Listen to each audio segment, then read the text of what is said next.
Right everyone, WeaponCollector here. I thought I'd do a video on these three sort of one-off custom weapons I've got.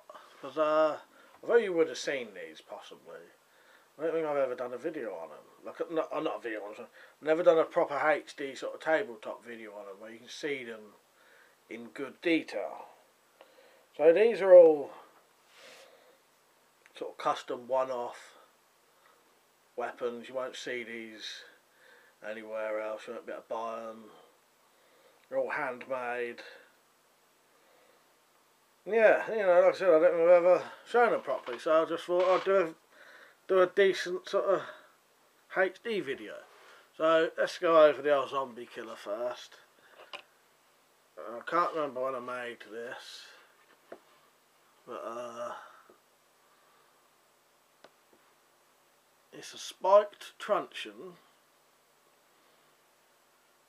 finger grooves, knuckle guard. Knuckle guard comes into about there, maybe further. Glued in, aluminium.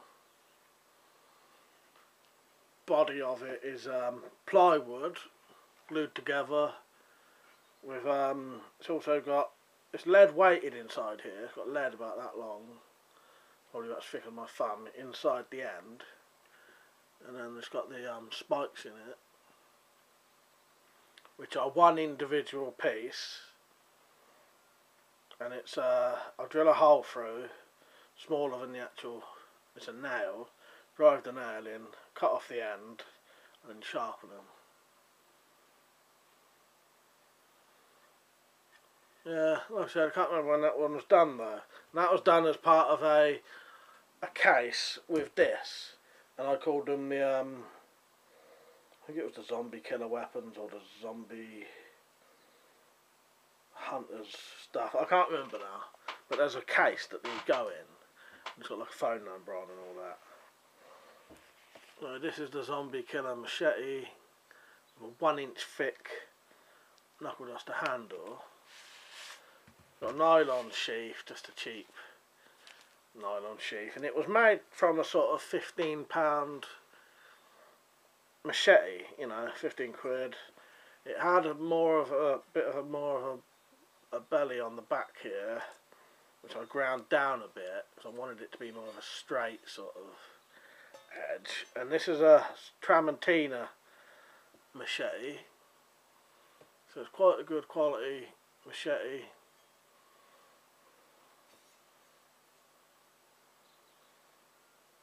Not that sharp at the minute, but it don't need to be. Machetes don't really need to be that sharp. And there's the aluminium handle with the skull crusher on the end, and you can see the blade where it's in there, and it's actually in like full tang going in the back, and it comes up about, you know, as thick as this part.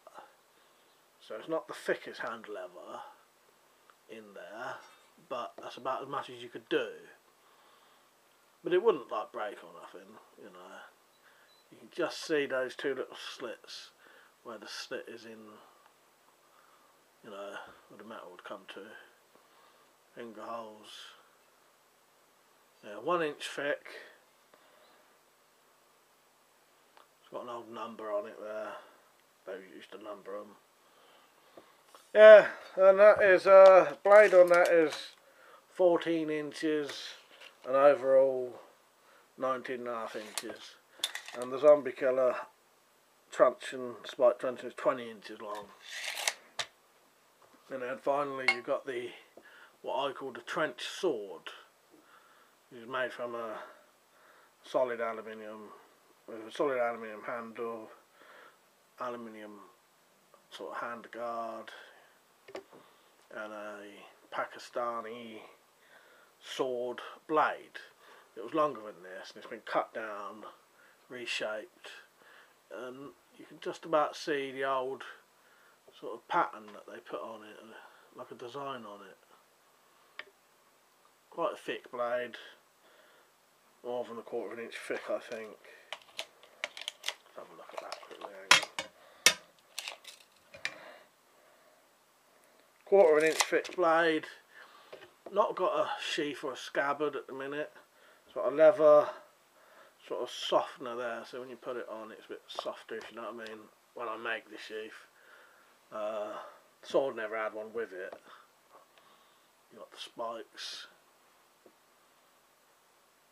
And the handle is designed after a 1918 trench knife handle. But this is a handmade version.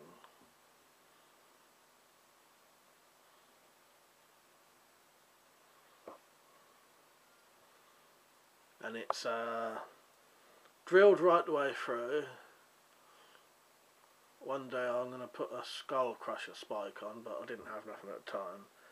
And the actual tang of this starts off thick and goes a bit thinner as it goes down, but it's quite a thick tang in it, so you know it wouldn't ever come out or break or anything. Hand guard is about 3-4 mil. Got a screw to stop it spinning, although that wouldn't happen anyway, because obviously the blade holds it on and holds it from moving, but that's just there to reinforce it, if you know what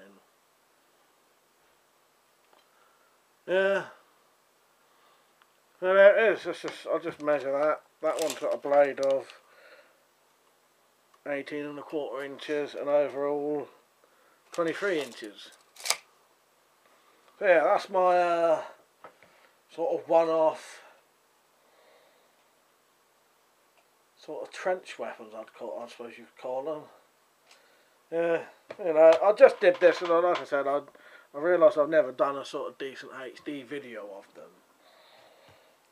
And that's about as much as I can tell you, really. Pakistani one, got a fuller along the blade, you can see that. Yeah, so if you want to see any more of these, go onto my blog. I'll probably post some links anyway if I can to each one of these. There's entries on there of these if you ever want to see it. You know, like HD pictures and some more detail that I wouldn't have remembered, and the specs written down. So yeah, and there's a video of me chopping up a pumpkin with this one. So yeah, that's my sort of what you call trench weapons, I suppose. Right, don't forget to visit my blog. Hope you enjoyed the video. Feel like ya.